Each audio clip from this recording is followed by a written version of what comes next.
It's okay to own a duplex and have your renter next door. The good news is your renter's next door. The bad news is your renter's next door. You got to do the house hack, man. They pay your mortgage for you. You get rich so quick. It's not always cut out to be. So no, I would not do that right now. A lot of people need to hear that today. Like you said, it's so trendy right now. Yeah, house hacking. Yeah, we've got some of these calls before. Going, hey, should I do this house hacking thing? I saw it on TikTok and I can make a bunch of money. But when you say buy a building, you know what I'm hearing? You've been reading real estate investment crap on TikTok. And the renter's going to live in the other, and they're going to magically pay my mortgage. Oh, and by the way, they live next door. And so anytime something happens, they're knocking on your door because they know the landlord lives next door. Oh, that's awful. They're going to be knocking on the door at 2 a.m. if they don't like something. Very difficult to manage a multifamily that you live in from a boundaries perspective. But man, it is so much more complicated than that. Dave Ramsey and The Ramsey Show and their ever-evolving, unbelievably controversial opinions on house hacking. In this video, we're going to be looking at a bunch of different clips and segments from The Ramsey Show, including Dave Ramsey and some of his co-hosts like George and Jade. And we're going to talk about their ideas and their beliefs and their opinions on a very popular real estate investing strategy that is house hacking. Now, if you're wondering what house hacking is, I'll give you the brief description. It's when you buy a duplex, like the one I live in right here, and you rent out one side of the duplex to help cover the mortgage payment for the entire duplex. It's a very popular real estate investing strategy that is often pushed on beginners as a way to help them get their foot in the door on the property ladder, buy a property, start building equity, and cover their regular basic living expenses by getting assistance from the tenant with the mortgage payment. Now, in the video compilation clips that I'm going to show you, Dave Ramsey and his hosts seem to disagree, have different opinions, and change their tune on what they consider good advice when it comes to house hacking. Now, if you want the full-length videos, all of the links will be in the description below. Why don't we jump right in?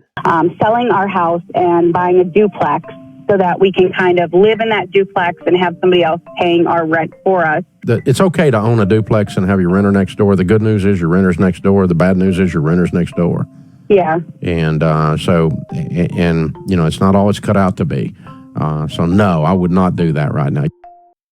So Dave initially says, it's okay to own a duplex, but the good news is your renter's next door. The bad news is your renter's next door. Now, I don't understand why Dave is so against the idea of living next to your tenants or living next to a renter. If you're not owning a house and you don't own any rental properties already, you're probably living in an apartment building. And guess what? If you live in an apartment building, there's going to be tenants above you, below you, beside you, next door, all around you in the common shared areas. You're constantly going to be living around people. Now, if Dave is worried about living next to his tenants, why? If you treat your tenants well and you provide a good product that's well maintained and isn't breaking down, and if things do break, you fix them, you shouldn't have an adversarial relationship with your tenants. I've had tenants living next door to me and my duplex for the last 5 years. I've never had a problem with anybody. I've got multiple friends who've been house hacking for at times even longer than a decade, going from one multi-unit property to the next, living next door to 2 or 3 or 4 different tenants. Never had any problems. So I think this is an extremely overstated concern that living next door to your tenants is going to be some bombastic, ridiculous experience, and it's just going to be a nightmare, and they're going to constantly bother you, and it's going to be the hardest thing for you to ever handle. It's not. It's not that bad. In the 5 years I've had my house hack, I've only ever had one call for a repair. A water heater broke down. That's it. No other problems other than when people move out, I've got to then release it. I got to go through a few weeks of showing the property. It's not like I'm getting my door knocked on at 2 o'clock in the morning every single night. That doesn't happen. I thought I can do the little hack where you stay on one side and then the other side they probably have enough to cover. It didn't go like that. But Well, thank you for dissuading all of the people on TikTok out there who are peddling this crap. You got to do the house hack, man. They pay your mortgage for you. You get rich so quick. It's not. No, thank nothing you, like Monica. that. A lot of people need to hear that today. Like you said, it's so trendy right now. A lot of people are thinking that they're going to be the one that gets rich doing this way, and they end up in that situation where if they're you like, hear the word house hacking, just run. If you hear the word house hacking, just run. George, I'd be happy to debate you on this topic anytime. If you happen to see this video and you want to have a conversation, I promise I'll be civil, but I would love to give my perspective, because guess what? Neither you nor Dave, nor Jade, nor Rachel, nor I forget the psychologist's name. None of you guys have ever house hacked. Why are you so afraid of having somebody come on your platform and explain to you the benefits of house hacking? It's one of the most powerful real estate investing strategies and just life strategies that you could possibly ever employ. Does it sound like they're promoting it? No, he just right there dismisses it. Oh, these idiots on TikTok are giving all this advice about how you're going to get rich and cool and be like me. Look, there's a bunch of idiots on all social media platforms, TikTok, YouTube, Instagram, whatever it is, there's idiots on it. And there's people who give garbage advice on any topic. It could be relationship advice. It could be financial advice. It could be buying stocks, crypto. There's people that are stupid all over the place. Just because information about house hacking may have been presented to you on TikTok doesn't immediately disqualify it as legitimate information. That's ridiculous. You actually need to assess the idea and determine whether or not it's a good one. I just totally disagree with George on this point. He's completely wrong. And he's not even speaking from a place of experience. He isn't. I am. I know what I'm talking about. I've been house hacking this duplex for 5 years. You know how much money I've made in the 5 years of owning this duplex? I just did the calculations earlier. $127,000. That's what I've made. $127,000 in rents have come to me over the last 5 years. Of the 5 years I've had this place, I've never even had one single day of vacancy. Even when tenants have turned over, it's such a popular area to live in, and I list the unit about a month in advance. I always have somebody lined up to move in the day that it's available. If you do the process right, and you study your market and you learn from somebody who's also house hacked and you invest in an area that's a smart area to invest in, you're going to be fine. But just like with purchasing any rental properties, if you invest in a bad area and you have to deal with bad tenants, it's probably not going to work out for you. This isn't just unique to house hacking. This is all real estate investing. I've got an opportunity to buy a triplex to where I'm moving up in New York next month. Yeah, house hacking. Yeah, we've got some of these calls before. Usually they're, how old are you, Joe? I'm 32. Okay. Usually it's younger guys in their early 20s. They've got no money to their name. They've got a pile of debt, and they're calling us going, hey, should I do this house hacking thing? I saw it on TikTok, and I can make a bunch of money. Okay, so why does age matter, first of all? If I had known about house hacking, if I'd known how to get started investing in real estate when I was 18, I would have loved to do it. I worked at the same job from 18 to 25. I made more than enough money. I was good with my money. I didn't have any debt. Thank you, Dave Ramsey, for encouraging me not to go into stupid debt like a lot of my peers and go take out student loans to go to college. I didn't do that. I worked in construction. Absolutely, I could have house hacked at 18. Now, are all 18-year-olds created equal? No, of course. There's going to be some that are immature and irresponsible, and they probably shouldn't be allowed to. Obviously. But again, that goes with everything. Just because someone irresponsible might use a tool like house hacking wrong doesn't make the tool bad. We could think of a lot of different people crash cars because they suck at driving. That doesn't make the car bad. That makes the driver bad. This is very common sense. Again, the theme I'm getting at right here, does it sound like they're pro house hacking? Does it sound like this is a strategy that they would advise you to employ? Have they even said anything positive about it yet? No, they haven't. And it remains one of the undefeated goats of how to get started investing in real estate. Because your plan is, I'm going to live on one side and the renter is going to live in the other, and they're going to magically pay my mortgage. Is that the idea? Yeah. I don't know that you're going to find a deal on a duplex unless it needs a lot of renovations. And man, at 23 with no money, that is a dangerous scenario. Because what happens when the tenant doesn't pay on time? Oh, and by the way, they live next door. And so anytime something happens, they're knocking on your door because they know the landlord lives next door. So he makes a good point here. If you're going to buy a fixer-upper property, a duplex that needs renovations, and you don't have the cash reserves to do the renovations, that's really dumb. You shouldn't do that. You should never allow your tenants to live in a building, and then when they call you and say, my AC or my water heater or my heater's broken, I need it fixed, and you go, oh, I don't have the money for it. That's called being a slumlord. And if you're a slumlord, in my opinion, you should see jail time. I think it's absolutely unacceptable. However, you could buy a turnkey duplex like I did that was already newly remodeled and didn't need anything. And sure, was there the rare chance that maybe something could happen to break even though it wasn't supposed to be in bad condition? Of course. Should you have some reserves to handle that? Yes, you should. If you have no reserves on standby, then you're not ready to house hack yet. But how long does it take for you to save those reserves? Go work a bunch of overtime or pick up a second job, save $10,000 and then start the house hack? Yeah, absolutely. That's a great idea. That's what you should do.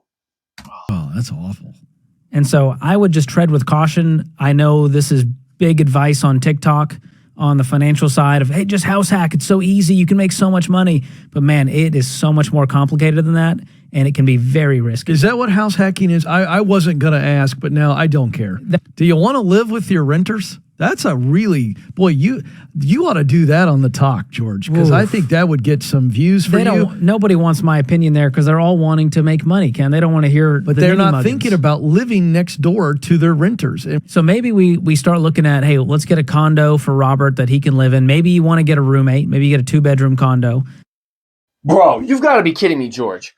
If the number one concern that everybody seems to say in all of these different videos is you don't want to live next door to your renters. Even this guy, I forget this guy's name. I think it's John.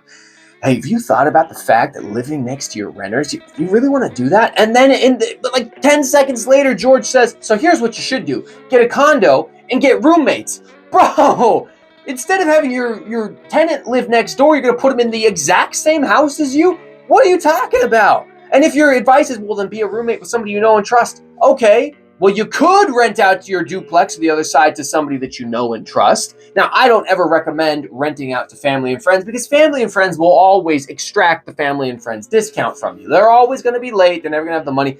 If you're going to borrow money to family, it's another point I agree with Dave Ramsey on. If you're going to borrow money to family, you're not borrowing that money out. You're giving it away. And if they pay you back, fantastic. But if George is going to sit here with a straight face and 3 seconds after trashing house hacking because tenants next door would be a problem, then say just move them into the same unit as you.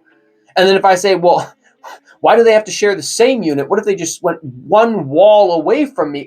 No, we can't live next to those people. We can't do that. Absolutely unacceptable.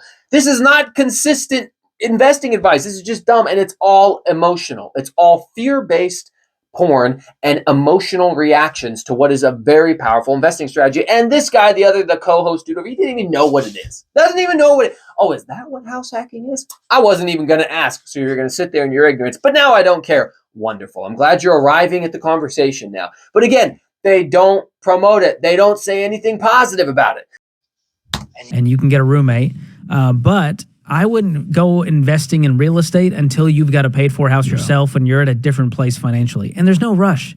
Man, you're 23. Who cares if you get into this at 33 or 43? Everyone feels like I'm too late, Ken, if I don't get into it. There's an 18-year-old on TikTok who got started and now he's making millions. Okay, the co-host's name was Ken, not John. I'm sorry about that. Who cares if you get started at 23? Wait till you're 33. Wait till you're 43. Bro, this is some garbage advice. The earlier you get on the property ladder, the quicker you'll be insulated against inflation and rising rents. And the quicker you're going to be able to take advantage of things like equity appreciation. Now, I don't ever advise people to invest in real estate specifically for equity appreciation. That means the value of the house went up. It's something that happens. It's a little bit lumpy in the short term. It can go up and down and up and down. But over a 10 or 20-year period, and the time it takes to go from 23 to 33 and 33 to 43, over those 20 years, yeah, you're going to see some pretty good equity appreciation. In fact, if somebody had taken Dave's advice right here and said, you know what, it's 2003. I'm not going to buy one of these duplexes in the Seattle area for $150,000. I'll wait till I'm 43. And in the year 2023, that $200,000 duplex is now worth $1.2 million. Shoot, would have been nice to pick up that $1 million in equity appreciation and also have probably paid down 2/3 of my 30-year mortgage. Oh, well, I'll just start at 43. Like, this is not good real estate investing advice. Now, does George have a point when he says you shouldn't feel rushed into it? Yes, you shouldn't feel like, oh, I've got to do this right now and stretch myself into an irresponsible financial position to make something happen. No, don't do that. But your goal should not be, I'm just going to lounge about for the next 1 or 2 decades, and maybe 20 years from now, I'll get around to buying one of these. No, man, come on. Put a little fire under yourself. Work. Make it happen.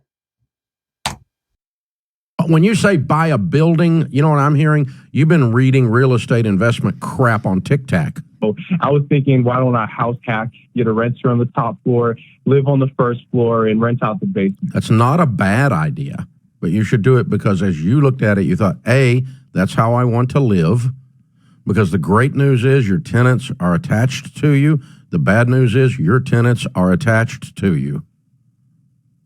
Exactly. They're going to be knocking on the door at 2 a.m. if they don't like something, unless you really set some real clear boundaries. It's very difficult to manage a multifamily that you live in from a boundaries perspective. And you want to go buy you a multifamily and live on the main floor. There's nothing wrong with that. It's not.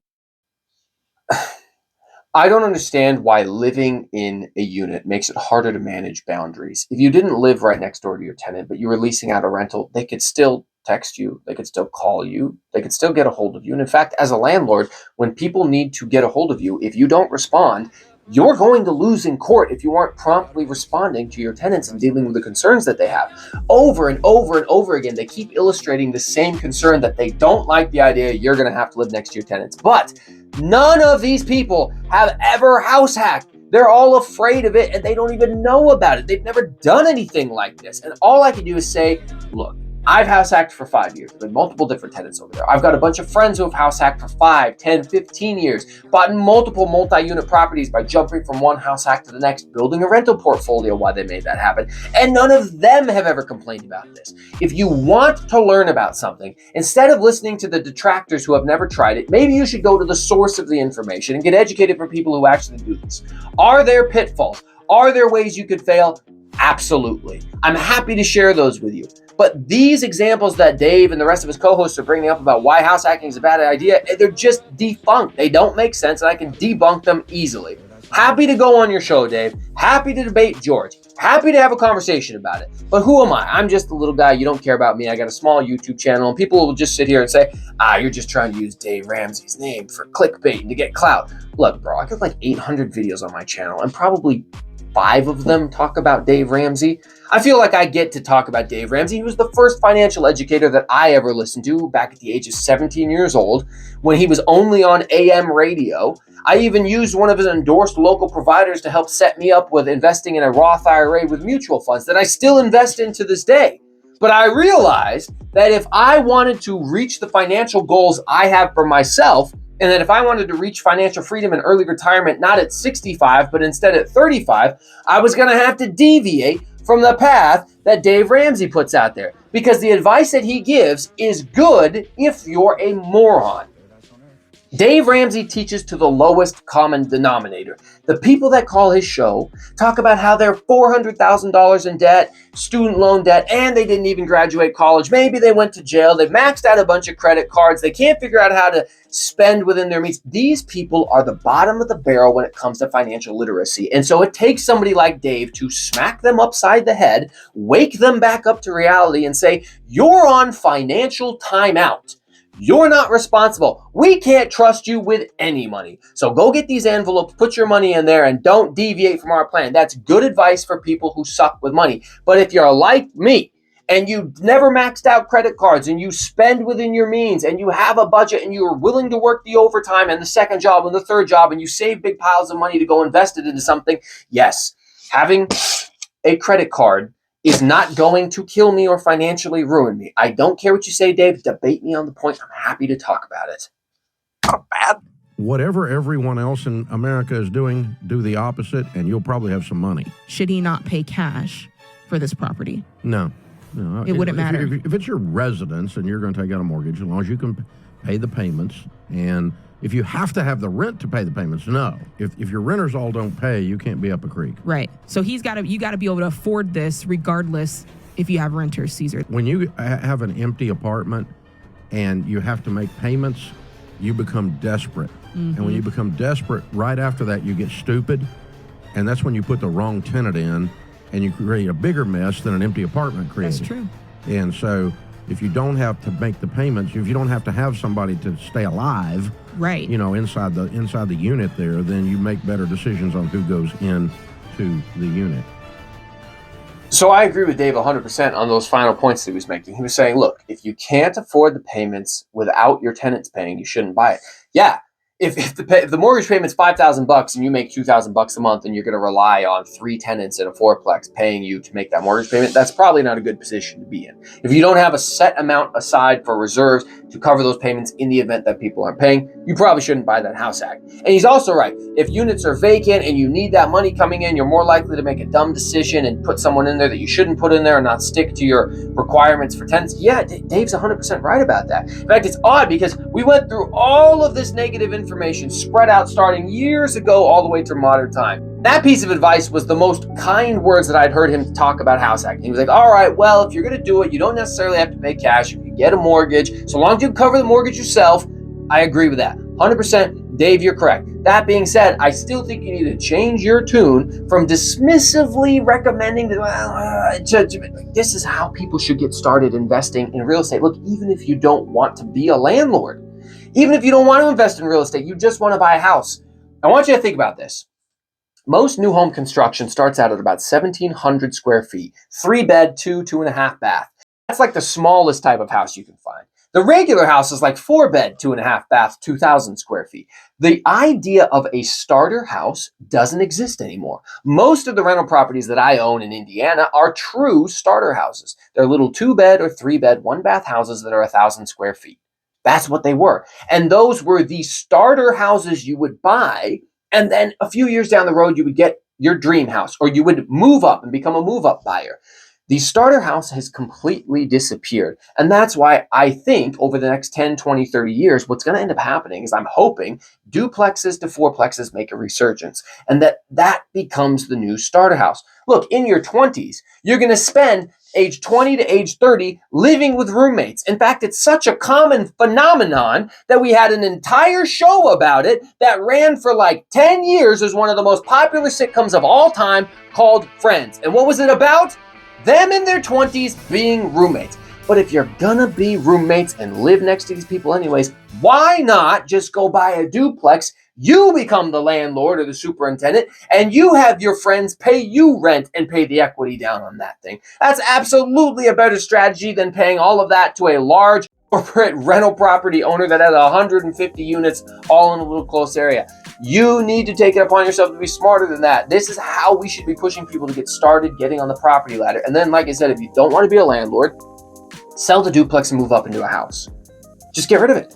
And if you do like what you're doing with that duplex, move out of it, rent out both sides 5, 6, 7 years after you bought it. It should easily cover the mortgage payment. I would be more than double my mortgage payment now. If I moved out of my side, I could be making $3,000 to $4,000 a month just by leaving this duplex and going somewhere else. You might ask yourself, why haven't you done that yet? That's a great question. It's because every time I save enough money to have a down payment for something else around here, I just put it into my rental properties in Indiana and buy more of them out there. That's the only reason why I'm too obsessed with real estate to go buy a single family house for my own. Look, guys, I like Dave Ramsey. I know there's going to be detractors who watch this and are saying, oh, you're just a hater. I'm not a hater. I think Dave Ramsey gives great advice to a certain segment of the population who need to get slapped in the face with some financial reality.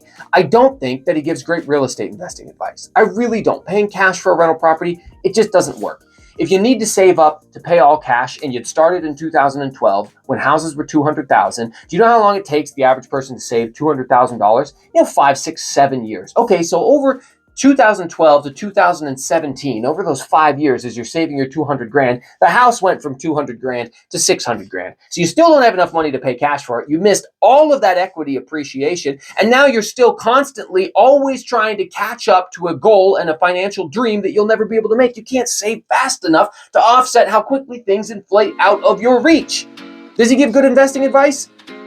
In my opinion, no. Why don't you let me know down in the comments what you think. Guys, thanks for watching. Appreciate you as always. And hey, catch you next time.